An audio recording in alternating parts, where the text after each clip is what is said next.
Hola a todos, qué bueno reencontrarnos por acá. Yo soy Dani Mora, quien les viene acompañando en este proyecto de difusión sobre terapia Gestalt con perspectiva de campo. Hoy tendremos una temática sumamente importante y valiosa en la práctica clínica, que son las experiencias depresivas. Vamos a estar hablando del duelo, la depresión y la melancolía desde la perspectiva gestáltica. Para esto tendremos desde España una invitada de lujo que nos requiere gran presentación. Ella es Carmen Vázquez Bandín, todos la conocemos porque ha editado, elaborado y por supuesto traducido un montón de libros relacionados con la terapia Gestalt. Ella es fundadora y directora del Centro de Terapia y Psicología CTP. Es miembro titular, docente y supervisora de la Asociación Española de Terapia Gestalt y de la Asociación Europea de Terapia Gestalt. Al mismo tiempo, es miembro titular del Instituto Gestáltico de Nueva York y de la Asociación Internacional de Avances de Terapia Gestalt. Entonces, sigamos reflexionando juntos sobre las experiencias depresivas y veamos la perspectiva que tiene Carmen Vázquez acerca de esta experiencia de sufrimiento. Como siempre, disfruten de este encuentro. Mi queridísima y amada y admirada Carmen Vázquez, gracias nuevamente por aceptar la invitación. ¿Cómo está? Un placer. Estoy cansada, pero disponible para compartir mi forma de entender el sufrimiento. Bueno, aquí vamos, es un tema muy amplio, vamos a ver qué alcanzamos porque la idea es poder abordar algunas reflexiones sobre el duelo, la depresión y la melancolía, ¿sí? Entonces vamos a estar hablando alrededor de eso, ¿cierto? Usted quería hacer una introducción. Sí, a ver, porque normalmente para poder entender con más facilidad cómo entiendo yo las formas de sufrimiento desde la terapia Gestalt, para mí habría dos conceptos que son fundamentales tener en cuenta. A ver. Uno, que no, que como sabes, nuestro modelo no es un modelo intrapsíquico ni personalista. Entonces no hablamos de aquel tiene una depresión o aquella persona tiene un duelo, sino lo que estamos hablando en todo caso, por usar estas palabras, de campo de depresión o campo de duelo o campo obsesivo. ¿Qué quiere decir? Cada persona tiene una habilidad, aunque parezca mentira, de co-crear campos de sufrimiento que luego podemos aprovechar y ponerle el nombre de la psiquiatría tradicional, Ujú. aunque en terapia gestal podríamos ponerle un nombre menos estigmatizante, por decirlo de alguna manera. Entonces, este es el primer punto importante, que no hablamos de aquella persona tiene una depresión, sino que tiene la habilidad de co-crear un campo de depresión. Entonces, el primer punto es que hablamos de campos de sufrimiento, no hablamos de la palabra psicopatología, y la segunda cosa que a mí me parece fundamental es que entendamos que nuestro concepto de patológico no es ser obsesivo o ser deprimido o ser qué, sino la rigidez de estar de alguna manera habitualmente deprimido o habitualmente o por un tiempo con un duelo. Entonces, lo que buscamos es la manera de flexibilizar esa habilidad de co-crear campos. No, ¿Ok? entiendo. A ver, Porque Carmen, si no generalmente nos... aparece una frase con Franceschetti y demás, que es el diagnóstico se orienta a cómo el paciente y el terapeuta juntos crean una relación depresiva, que es a lo cual está haciendo referencia. ¿Cómo es ¿eh? que el paciente y el terapeuta están aquí y ahora deprimiéndose juntos a Sí, propósito a de ver, yo cuando te oigo la palabra relación, otro matiz. Sé que muchos colegas hablan de la terapia Gestalt relacional relacional? y crean un campo, crean una relación depresiva. No, para mí la palabra relación significa social, es un Claro. concepto social. Entonces, por eso soy muy maniática en decir que co-creamos un campo, no una relación Ujú. depresiva. Y te explico por qué. Digamos que el paciente tiene una rigidez y la rigidez es un estilo de crear un contacto que de alguna manera hace co-crear un campo, por usar el nombre de la misma etiqueta que él está diagnosticado. Estamos hablando de un campo depresivo. Entonces, digamos que en el momento que vemos al paciente, lo que está claro es que formamos un campo, paciente y terapeuta. Ese campo va a tener las características de el más rígido de los dos. El más rígido de los dos se supone que es el paciente. ¿Qué quiere decir? Que vamos a co-crear un campo de depresión. Y ahora te explico. ¿Cómo que un campo de depresión? El paciente está rígidamente deprimido. Y en el momento que yo salgo a su encuentro, o nos sentamos para empezar la sesión, yo me deprimo con él. Pero no me deprimo porque conscientemente hago lo posible por deprimirme. Es que, digamos que de alguna manera, que lo explica muy bien la física cuántica y nuestro modelo de terapia Gestalt, yo le llamo pozos, mis pozos depresivos van a salir a primer plano y co-creamos un campo de depresión. No sé si te lo he explicado muy claramente o he corrido mucho. Totalmente. De hecho, Franceschetti dice del poder magnético de la depresión, ¿sí? Sí, pero mismo ocurre con una obsesión o lo mismo ocurre Exactamente. con un... Fíjate que yo Totalmente. veo que estás bebiéndote una infusión. Mm, Bien. Imagínate esa infusión sin bolsitas, la hierba. mm. Yo le llamo en broma pelos para que quede más claro. Digamos que si pongo una taza de cristal transparente, aquí abajo están los pozos y aquí estaría el té, la tisana. Depende del estilo de contacto que tiene el paciente, es como si co-crear un campo fuera que yo remuevo mi infusión y hay unos pozos que suben a primer plano. Ujú. Los pozos que van a subir a primer plano, mis pozos, son lo que co-crea, ponen el 50% del campo del sufrimiento del paciente. O sea, por ejemplo, si es un paranoico, vamos a ponerle, que se siente perseguido, en mi dar vueltas a mi infusión van a salir a primer plano todas mis sospechas de persecución, de qué horror, vendrán los de Hacienda y vendrá un inspector y me cobrará. Dios mío. Tengo que ser consciente de que ese es el campo co-creado entre el paciente y yo. Claro, Te he liado. importantísimo todo eso. Ahora, sabemos que los campos depresivos o las experiencias depresivas son un continuo, ¿no? Casi que un espectro, por así decirlo. Entonces, tenemos por allí esta distinción de las experiencias depresivas que son el duelo, la experiencia depresiva y la experiencia melancólica. ¿Mm? ¿Está de acuerdo con esa distinción? Y si no, vamos a abrir el debate y la reflexión. ¿Mm? Comencemos con el duelo, ¿no? Bien, ¿Qué es el duelo, Carmen? a ver, si lo tengo que definir con una frase gestáltica, es la presencia de una ausencia. Ujú, Te explico. El duelo es la desestructuración psicológica que se organiza cuando un ser vivo que está en nuestra vida muere. Y yo hago una gran distinción entre pérdida y duelo. Pérdida es la desaparición física que no necesariamente tiene que producir un duelo. Mientras que el duelo es la desestructuración psicológica de especialmente mi función personalidad. La función personalidad de la persona en duelo se desestructura.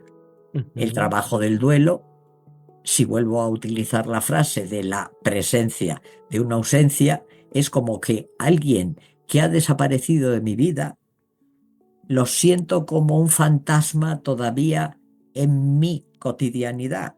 mm, Y el trabajo del duelo, que es más bonito que explicarlo, sería algo así como trabajar en la reestructuración de la personalidad de la persona para que pueda integrar esa presencia que ya no existe en su forma cotidiana de vivir, claro. de la forma más resumida. Claro, Carmen, pero pasan muchas cosas en el self y en los ajustes creativos, ¿no? Luego del duelo. ¿Qué pasa con el self y con los ajustes creativos? A ver, en un duelo, tanto en el duelo como en la depresión, o como digamos en otras formas de sufrimiento, el self se desestructura. Ujú, Digamos que lo que forma el campo es el self en acción. Entonces, ¿qué es lo que quiere decir? La persona que tiene un duelo deja de poder tomar decisiones, ujú. hay una alteración en la línea del tiempo, deja de estar en el aquí y la ahora porque de alguna manera tiene el pasado delante, el next, o sea, el paso siguiente no Desaparece. existe, se queda como fijado y digamos que la función ello que sería las reacciones corporales que me dicen qué necesito en el aquí y el ahora dejan de estar sincronizadas, por decirlo de alguna manera, con el mundo, Claro, porque están sincronizadas con mi pérdida, con lo cual se altera toda la estructura del self. claro. ¿Y qué pasa con los ajustes creativos? ¿Se puede A hacer ver, algún ajuste? vamos a ver, el concepto de ajuste creativo es cualquier cosa que hacemos en la vida, o sea, vuelvo a complicar el término. Hasta un asesino en serie matando hace un ajuste creativo. Claro, Suena muy raro. Hace lo mejor que sabe hacer. Dices, ya por matar, lo mejor que sabe hacer. Digamos que en nuestro modelo buscamos siempre cómo darle un apoyo, diríamos, positivo a cualquier cosa que hacemos.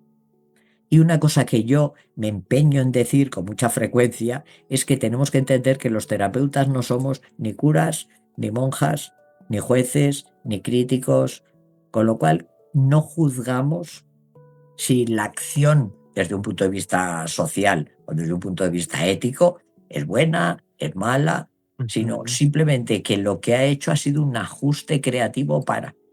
claro, En el caso de los duelos, el ajuste creativo que hace la persona para sobrevivir ujú, es pasar por determinadas fases, o sea, por ejemplo, la primera, el ajuste creativo primero que hace es el shock. Es como si fuera un pequeño estrés postraumático, se queda absolutamente desconcertado, es como si fuera un claro, cañonazo. Luego, conforme va elaborando, digamos, otro ajuste creativo, el siguiente sería la negación. Esto no ha pasado o por qué me ha pasado a mí. Otro ajuste creativo posterior sería, por ejemplo, la tristeza. Otro ajuste creativo sería la rabia. claro. Y digamos que el último sería la aceptación. Así contado estos cuatro pasos es porque yo utilizo de base, digamos, lo que yo aprendí con Elizabeth Kubler-Ross y habla de estas cuatro fases como cuatro fases típicas del duelo. Claro. Que yo, en lugar de aplicárselo a la persona, lo aplico al campo terapeuta-paciente. Ujú. Carmen, a ver, sabemos que hay fases, hay tareas, eso se ha explicado mucho en la psicología tradicional, pero la Gestalt, ¿qué propone de cómo acompañar el duelo? A ver, para mí lo primero que hacemos al acompañar, digamos, a la persona que tiene un duelo es crear un apoyo como para que la persona se sienta lo suficientemente cómoda como para sentirse recogida en su dolor. Claro, Y lo que hacemos es acompañarla en estas fases de sufrimiento. Por ejemplo, en el duelo, que no lo hago, digamos, en otras formas de sufrimiento, una de las cosas que para mí es muy importante es preguntarle a la persona cómo fue, digamos, la ausencia, la muerte de la persona que le falta. No porque sea morbosa, yo, sino porque lo que quiero saber es cómo me cuenta a mí, con qué palabras, con qué expresión. Para mí es importante la fenomenología, qué es lo que me transmite su cuerpo. Porque una de las cosas que normalmente estamos acostumbrados es que o sea, los seres humanos somos seres narrativos. Y cuando intentamos contarle a alguien, fíjate, es que mi marido estaba bien y entonces que todas las personas que tiene alrededor le suelen decir, bueno, ya, ya, pero ya pasó. Es como si nadie le dejara poder contar con detalle lo que necesita contar. Entonces, creo que es muy importante preguntarle a la persona con curiosidad genuina, ¿y esto cómo fue? ¿Y esto cómo fue? ¿Y entonces qué? Porque lo que necesita es tener un otro a quien compartir la experiencia. Pero luego hay un detalle que yo tengo añadido, y es preguntarle qué hacía cuándo. O sea, no solo que me relate la muerte del ser querido, sino ¿y tú qué hacías? ¿Y cómo estabas tú? Y entonces, ¿con quién contabas? ¿A quién avisaste? O si tenías al marido en el hospital, cuando tú volvías para casa, ¿qué hacías? Porque digamos que el riesgo es que al contar el fallecimiento de esa persona, se hace narrador de tercera persona, no habla de cómo se sentía el que tiene el duelo. Y para mí eso es importante, preguntarle cómo estabas tú, cómo estás ahora que me lo estás contando. Entonces, por ejemplo, eso para mí es un momento puede durar una sesión o más de una sesión. Es un tiempo que es muy rico para hacer que la persona se sienta cómoda compartiendo algo que generalmente hasta ese momento no ha podido compartir.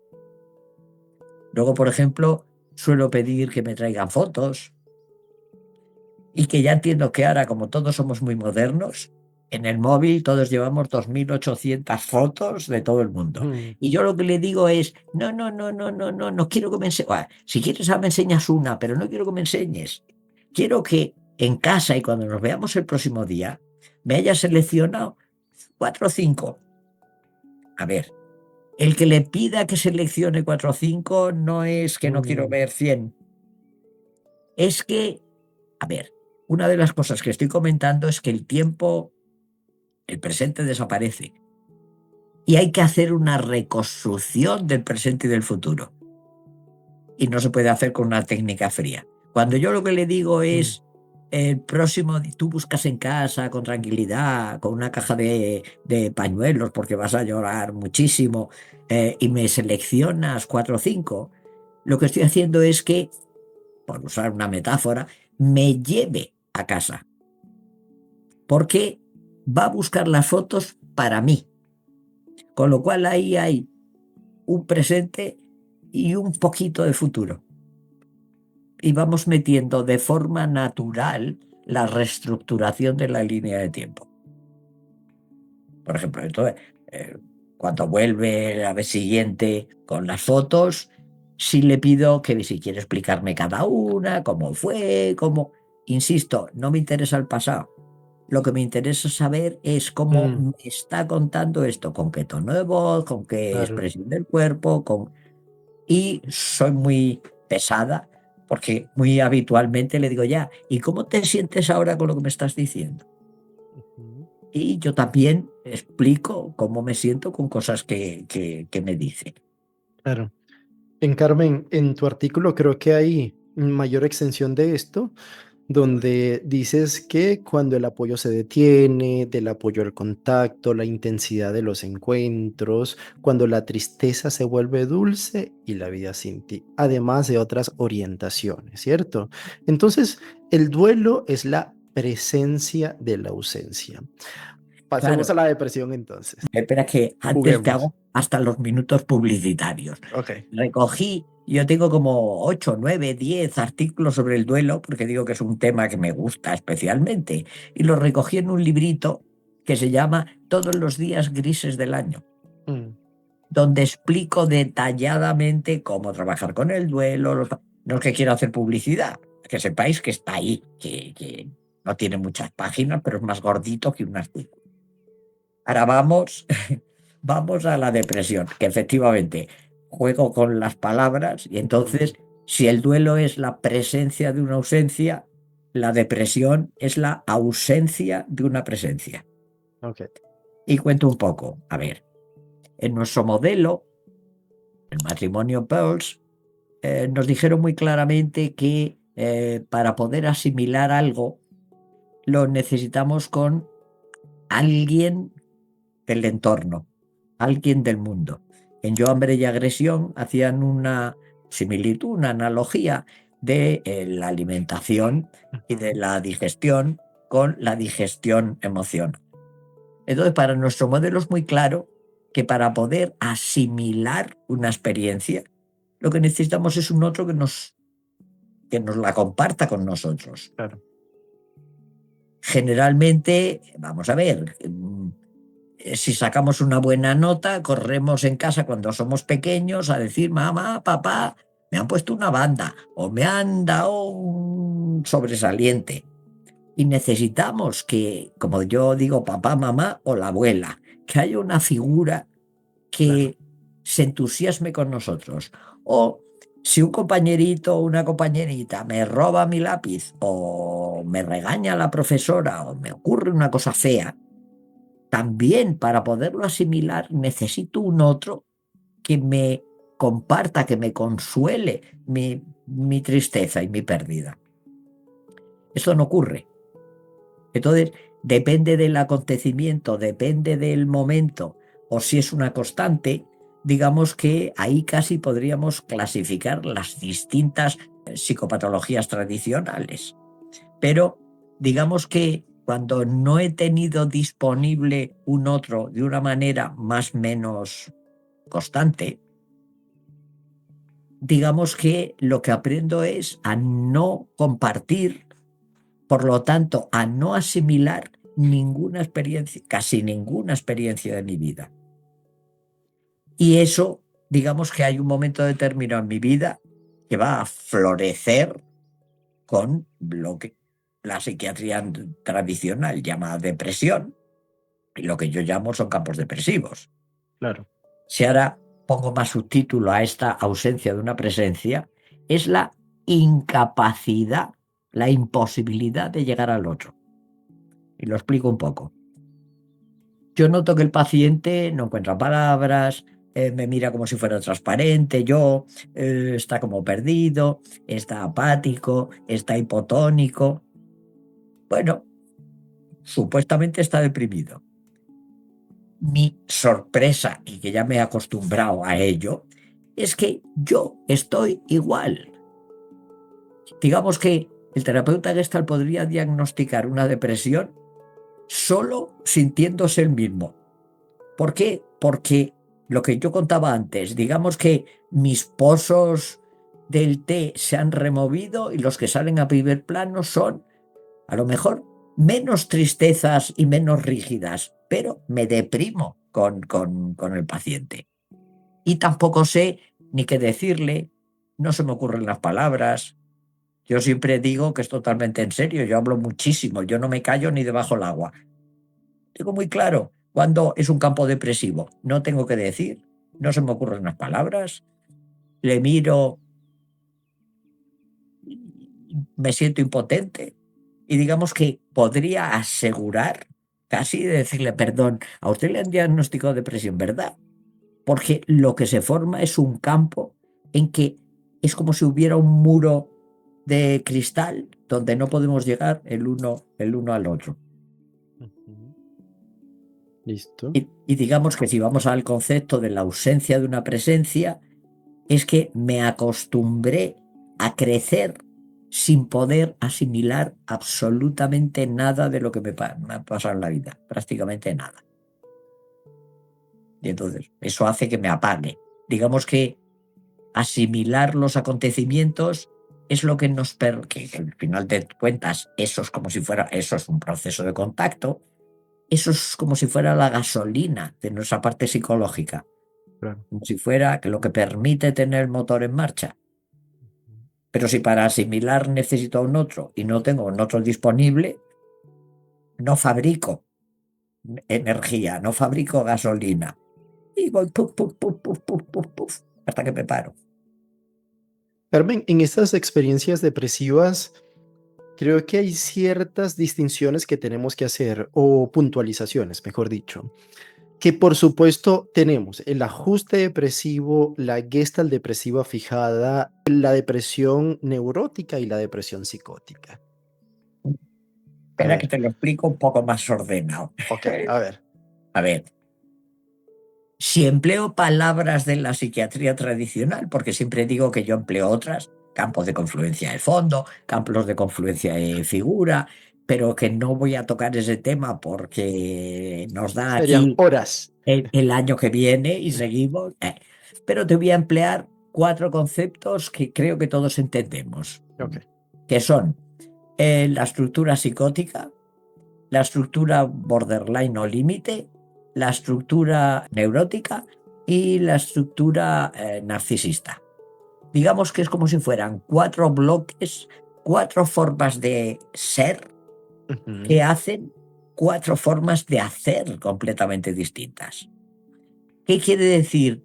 Hay 4 formas de depresión y que aparentemente nunca nos las explican con cierta claridad. Estructura psicótica. La depresión en psiquiatría tradicional se llama melancolía, depresión psicótica o melancolía. Punto. ¿Y qué quiere decir? A ver, sería la persona está fuera por completo de la realidad. Sería una persona, por ejemplo, la catatonía o alguien que decide que no habla, digamos que correspondería a una depresión dentro de las características de una persona psicótica. Hay un autor alemán que se llama Kraepelin que habla incluso que hay un tipus melancolicus, lo Ujú. denomina así, tipus melancolicus, que sería alguien poco menos que casi desde pequeño está abocado a tener al final una depresión psicótica. Después, en nuestra psicoterapia, sobre todo si trabajamos en privado, llega pocas personas que tengan campos depresivos psicóticos, porque generalmente necesitan ingresos hospitalarios. Después está la depresión límite, que es lo que a mí me enseñaron cuando era joven y estudiaba psicopatología tradicional, esa depresión endógena. Me explicaban que la depresión endógena era cuando alguien tenía una forma de ser que estaba más o menos, se inducía a la depresión. A ver, lo que tengo muy claro es que las personas que tienen la habilidad de formar campos borderline o límites, la propensión que tienen es una depresión endógena. ¿Qué quiere decir?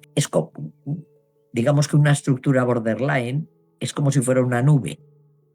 La nube puede ser gordita, como la de los Simpson, o si sopla el viento, se vuelve nube celaje. Cuanto más nube gordita, como la que dibujan los niños, la persona está más estructurada.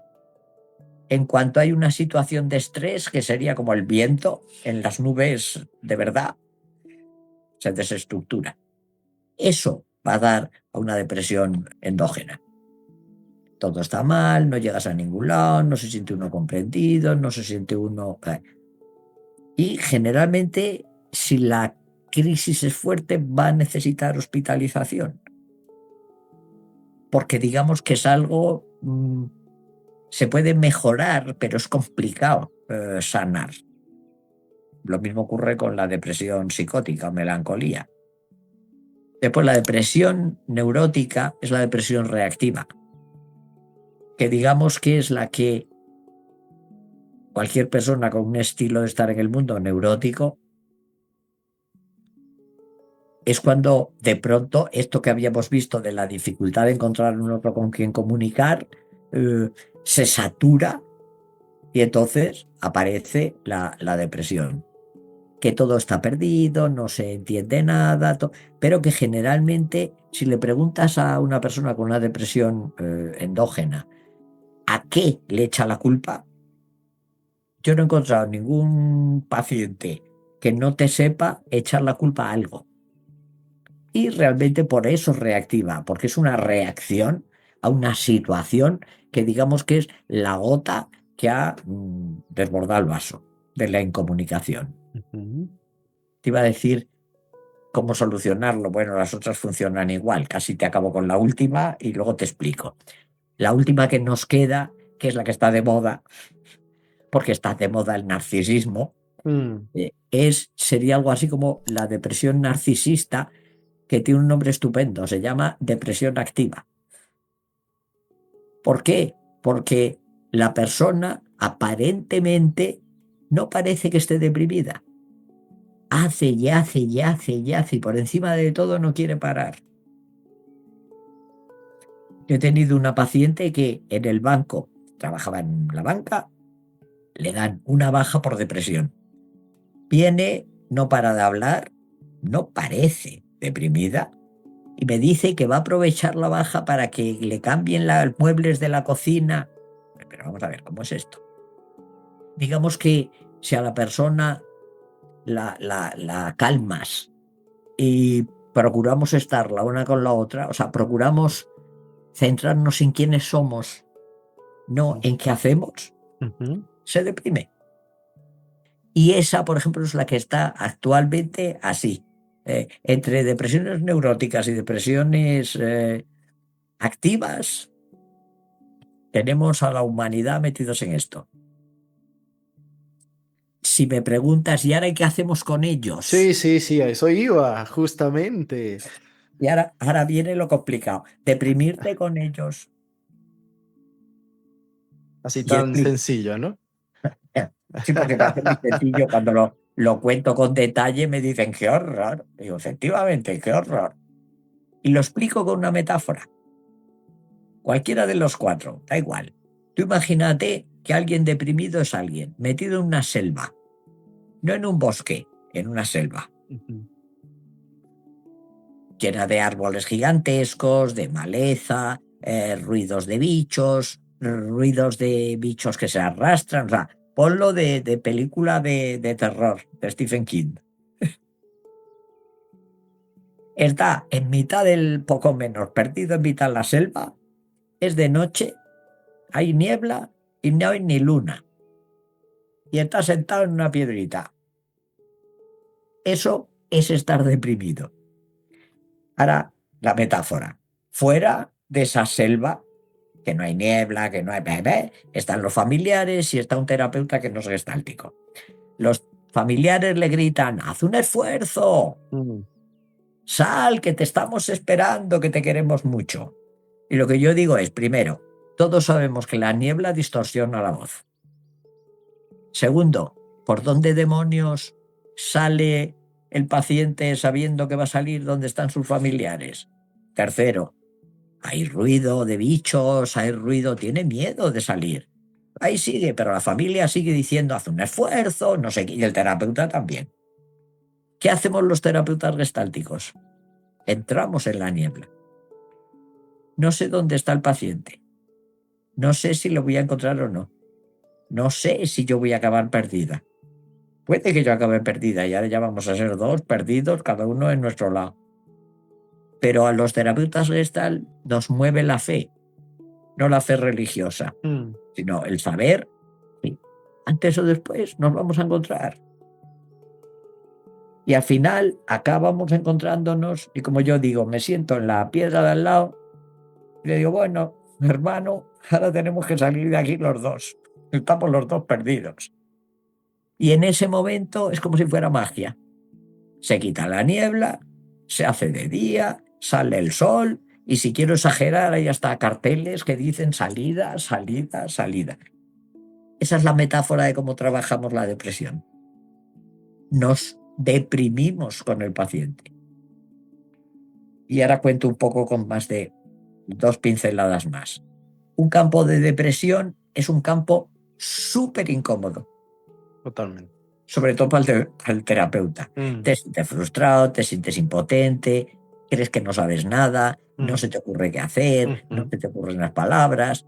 Y entonces digamos que sin darnos cuenta queremos hacer cualquier cosa, o sea, empujar al paciente, porque ya que Carmen me ha dicho que tenemos que salir los dos, voy a ver si le empujo y salimos los dos. No, no, no vale que le empuje porque así no sale, tenemos que salir los dos por nuestro propio pie.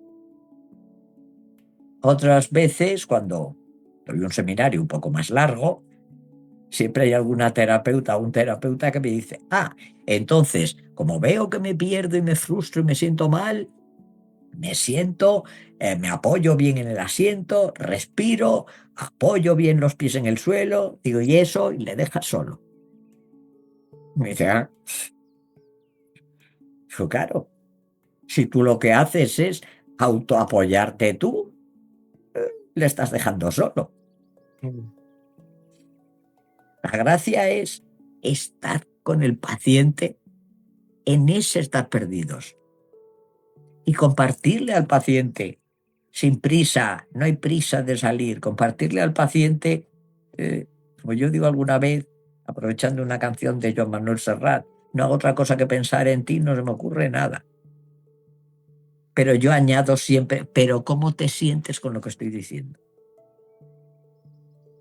O fíjate, te veo y siento esto. Y para mí una cosa importantísima que hacemos los terapeutas, que tendríamos que hacer, es preguntar cómo le afecta lo que yo hago o lo que yo le digo. ¿Por qué? Porque creo que ese es el gancho, por decirlo de alguna manera, el gancho bueno, me refiero, la puntada que va a unir el pedacito siguiente. O sea, no me interesa saber qué le deprimió, no me interesa saber qué le ha pasado. No trabajamos con los síntomas. A mí lo que me interesa es saber qué ocurre entre nosotros. Digamos que eso es lo que tiene el campo. La teoría de campo lo que dice es que entre los dos construimos una melodía. Ujú. Pero sería algo así como que tu guitarra no funciona. Pero no importa, yo voy a estar contigo, que mi guitarra tampoco funciona ahora contigo, hasta que hagamos música, aunque sean Claro. silbiditos. A ver, Carmen, es muy complejo porque sabemos que hay una destrucción o un arrasamiento del entre, ¿no? Entonces eso es lo más complejo, cómo estar allí con la presencia necesaria Eh, para que ese entre se empieza a co-crear, a construir. claro, pero fíjate, cuando tú dices con la presencia necesaria, presencia solo hay una. O estás presente o no estás presente. ¿Y cómo me puedo hacer no presente o ausente? A ver, fíjate, primero te cuento presente, que suena súper filosófico y súper... Le hemos dado una importancia a la presencia, la ponemos con mayúscula. A ver, teóricamente es lo más fácil del mundo. Es estar aquí y ahora con los 5 sentidos y la resonancia kinestésica. O sea, más Mm. fácil imposible. Estar presente casi es una forma de meditar. Toda yo estoy aquí contigo. Punto. Y no voy a pensar qué tengo que hacer después, no pienso qué pesadez, no, no, es estar presente. Lo que pasa es que la definición, que es facilísima, se convierte en una cosa muy complicada, porque, y digamos que al final, todo el trabajo, el todo va entre comillas, todo el trabajo terapéutico es ver cómo el paciente aprende a estar presente contigo también. Eso es todo el proceso de terapia. Pero que no consiste en decir, perdona, que no me miras, mírame. Todo lo más que le puedo decir es, fíjate, en este momento te echo de menos. Nos hemos ido. Pero no sé cómo te sientes con lo que te estoy diciendo. Y eso a veces le conmueve muchísimo. Ujú. Pero es verdad que el echo de menos se ha ido. No le regaño, no le digo que qué mal, no le digo... No, es que es verdad que le estoy echando de menos. Porque al final construir el entre es una cosa a ver, que es más habitual de lo que creo. Suena muy filosófico también y muy raro y el PHG es muy complicado. No es verdad. Es todo lo complicado que es hacer una trenza. 2 cabos. O coger una cinta roja y una azul y hacer, entrelazarla. Eso es la construcción del entre. Ujú. A mí no me gusta mucho el jazz. No sé si a ti te gusta.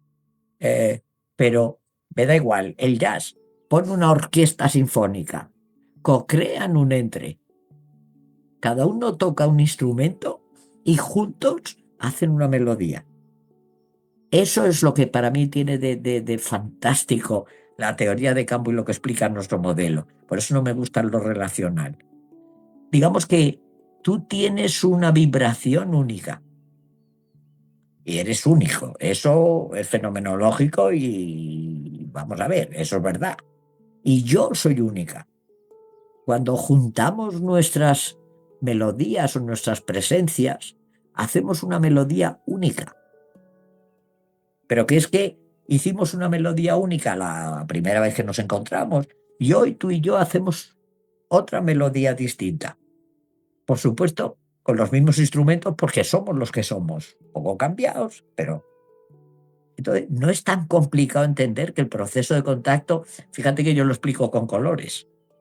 Si tú eres amarillo y yo soy azul, la dificultad es que si somos capaces de poder estar lo más presentes posibles, hay un momento de nuestro encuentro que vamos a hacer verde. Mm. Eso es el proceso de contacto, eso es el entre. Yo digo que la diferencia con lo relacional es que, por ejemplo, si sigo con los colores azul y amarillo, lo relacional pone el azul y el amarillo. Y lo que sale es la bandera polaca. Pero no sale verde. Mm. Lo que tiene la teoría de campo es que no es la relación de dos personas. Digamos que es el entrecruzamiento de la energía de dos personas, Ujú. de la intencionalidad de encontrarse de dos personas. Y Ujú. al final, el famoso contacto final, es que hacemos una única melodía entre los dos. ¿Y la ausencia? Y en la ausencia, digamos, fíjate, esa melodía, ese verde, esa música, va a la personalidad. Cuantas más mezclas hagamos o cuantas más músicas hagamos, tenemos la sensación de una vida más plena. Mm. Cuanto si hay ausencias y no podemos hacer, metáfora, el verde, verde o naranja o cualquier otra mezcla de colores, nuestro álbum de diapositivas está lleno de huecos. Y entonces sentimos que la vida no merece la pena, que la vida es un asco, que todo es feo. Digamos que lo que enseñamos a nuestros pacientes es que no podemos recuperar, digamos, los colores que no se mezclaron de pequeño. Pero si en el aquí y el ahora aprendemos a mezclar colores, recordará que durante mucho tiempo no lo sabía hacer. Pero la Mm. satisfacción de lo que ha aprendido no le hará echar de menos el tiempo que no tuvo esa habilidad. Carmen, ¿y el acompañamiento es igual en la experiencia de depresión psicótica y depresión neurótica? Sí, Mm. igual. ¿Qué pensás de la psicofarmacología?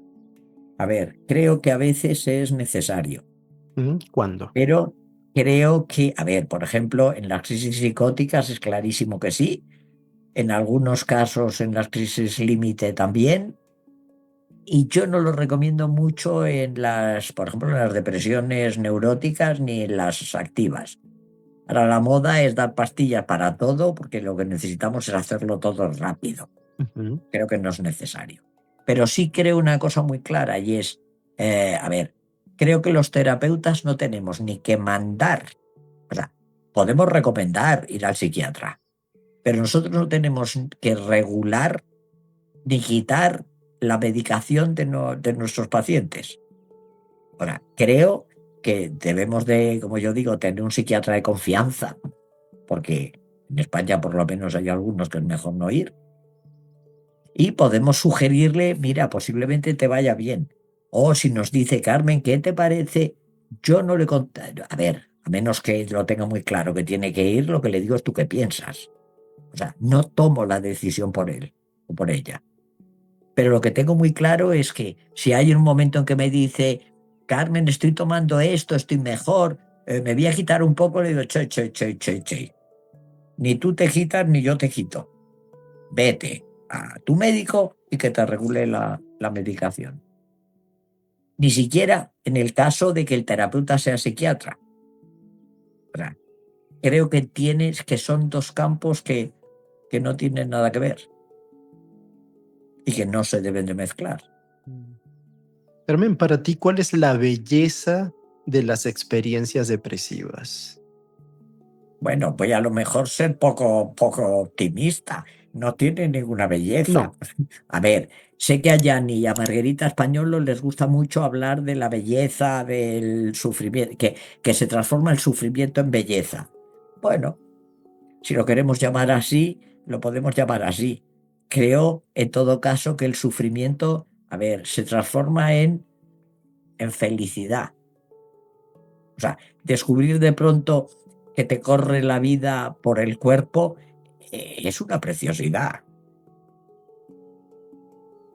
Creo que lo de la belleza es más encontrarle una palabra bonita, Ujú. que bueno, sí. Un día hablábamos Gianni y yo, que de hecho lo ponía luego él en un artículo, porque a los dos nos gusta la grapa, el aguardiente. Poquito, no nos dedicamos a bebernos botellas. Y un día fue él el que me dijo, mira, me estoy dando cuenta que la terapia es como el alambique donde metes, no sé qué era lo que había que meter, las uvas o no sé qué se metía, se destilaba y salía la grapa. Entonces, en ese sentido, el proceso es bello, sí, práctico, pero no sé si te he contestado. Sí, sí, sí, claro. Entonces, el terapeuta, ¿qué tiene que saber para acompañar estas experiencias depresivas? ¿Qué tiene que hacer, si es que A hay ver, un hacer? por un lado tiene que saber de él o de Ujú. ella, con lo cual necesita conocerse, por decirlo de alguna manera, y luego con sinceridad creo que necesita formarse teóricamente, porque o formarse teóricamente o hacer supervisión. Porque, por ejemplo, a veces cuando yo superviso y alguien me está explicando un campo de depresión y me dice, claro, y es que me doy cuenta de que no sé lo suficiente, que no lo estoy haciendo bien, que no, y le digo, yo. ¿Te has dado cuenta que acabas de salir del campo depresivo y acabas de atribuirte tú que el problema es tuyo, no que es algo que estaba ocurriendo en el campo? Y me dicen, ay, es que se me olvida, claro. Claro. Entonces, creo que por un lado conocerse, que eso se puede hacer a través de la supervisión, y luego por otro lado creo que, de verdad, creo que necesitamos tener una cierta formación teórica, a ser posible en terapia esta. Claro. Bien, y para mí sí es importante hablar un poquito de qué pasa con el self en las experiencias depresivas. Que se pierde también. Se pierde. Fíjate, casi te podría decir que ocurre lo mismo que con un duelo. En una experiencia depresiva hay una diferencia. Veíamos que en el duelo la función ello, que está exaltada, pero está Ujú. exaltada con la pérdida, por decirlo de alguna manera, de Claro. esta persona. En la depresión, la función ello está súper apagada, Ujú. con lo cual no se reconoce, no se reconocen necesidades, ni deseos, ni Ujú. impulsos, ni intereses. ¿Qué quiere decir? Al estar ralentizada la función ello, no salen figuras Claro, claras ni no claras, con lo claro. cual no se puede. La función yo solo sirve para aceptar o rechazar la figura clara. Al no Ujú. haber una figura clara, la función yo no funciona. Y digamos que si ahora nos vamos a la función personalidad, en este entremezclar sonidos o colores, no hay un enriquecimiento, con lo cual vacío. Y es como si fuera una pescadilla que se muerde la cola, porque al estar medio vacío, tengo sensación de insatisfacción, de malestar, con lo cual vuelve otra vez, vibro menos, por decirlo de alguna manera, no hago figuras claras, o sea, es como un círculo vicioso. Claro. Bien, interesante. Carmen, qué gusto haberte tenido hoy acá hablando de este tema que es tan apasionante, ¿Eh? ¿cierto? Y que podemos tener horas hablando acerca de esto. De hecho, por ahí está tu formación justamente para eso, ¿no? Para tener módulos acerca de cada una de las experiencias de sufrimiento. Pero en cualquier caso, yo te agradezco tu invitación. Espero que esto sirva como una puntita para Sí, despertar la curiosidad y el interés y bueno, que la gente siga buscando y siga formándose siempre. claro. Bueno, Carmen, muchísimas gracias. Mi admiración cada vez se hace más fuerte. Muchísimas gracias. Eso es que me quieres bien. Ya lo ves que yo Totalmente. con poco tiempo acabo diciendo a las sonsoles, mira, ni contesto para no perder ni un minuto. Búscale a Dani un tiempo, un momento, ¿qué? Y Porque así fue. Y es un así fue. placer conversar contigo. Y así fue. Bueno, Carmen, un gran abrazo. Espero Un tengas un abrazo. año maravilloso y que estés muy Gracias. bien. Igualmente, cuídate. ¿Listo? Chao. Chao, chao. Chao.